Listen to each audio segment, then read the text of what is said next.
Hello class, today we're going to be talking about composition of functions or composite functions.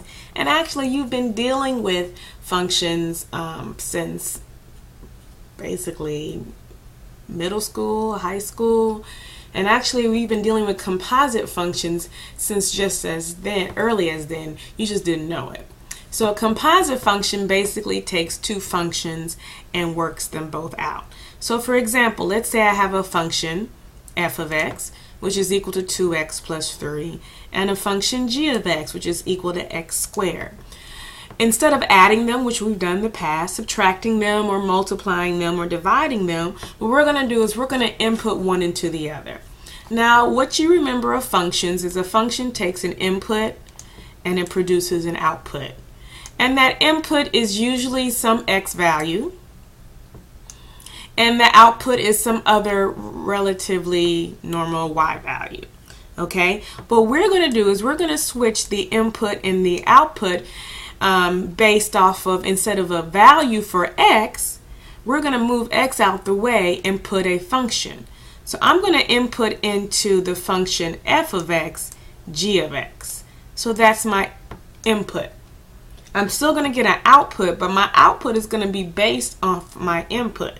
Now, if you remember, g of x is equal to x squared. So what does that mean? It means I'm going to take this function, f of x, but instead of making the x be the input, the x is no longer the input. The actual input is g of x. So I'm going to change this to g of x. Oops.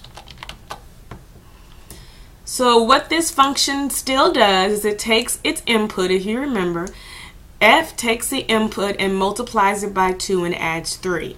Well, in this case, this function still takes the input, multiplies it by 2 and adds 3, but the input is no longer x, the input is g of x. So it's going to take whatever the input is, g of x, multiply it by 2 and add it to 3.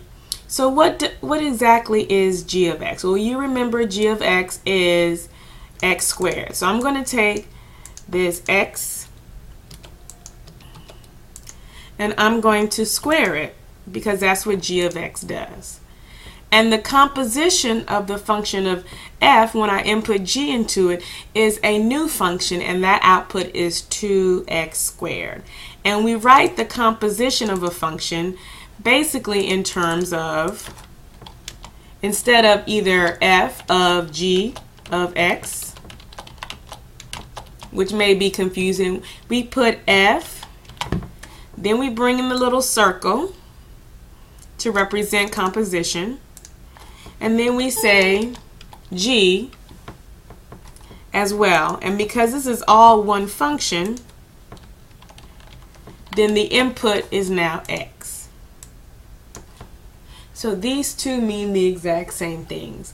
F of g of x is equal to 2 times x squared plus 3. Now, where the input is no longer x, the input is g of x, and that is g of x is x squared. And so this is my composite function of f of g of x. Now let's see what happens if we start with g of x and we want to end up with f of x. So usually we input in to the function an x, and as you can see, when we input it in an x in for g of x, we get x squared. But let's change it, and instead of inputting in x, we're going to input in, oops, I don't know where that's, move that out the way. We're going to input in f of x. Well, what does g of x do? It takes its input and it squares it. So I'm going to take this input, which is g of x, and I'm going to square it.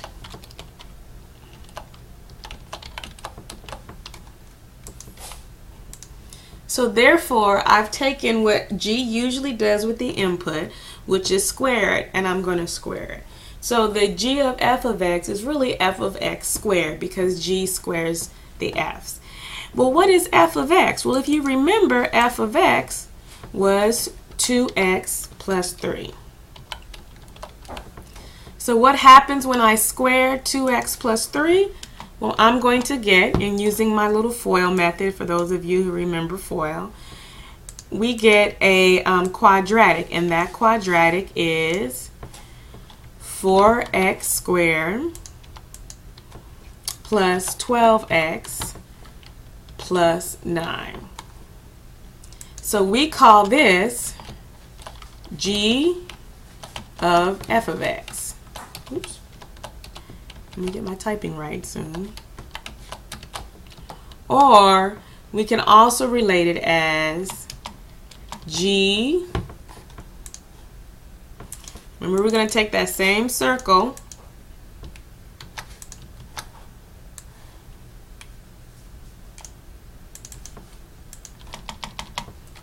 f. And we usually, some books like to put parentheses around everything. So we'll do that too, just so that we won't be operating outside of what we're used to. So now we have a different function, which is a composite of both functions. This is the function g of f of x. So based off which is the input of which, we have different situations. Now, how are these new functions related? Well, the domain of this function is the range of g of x. And the range of this function is the input of f of x. All right, y'all.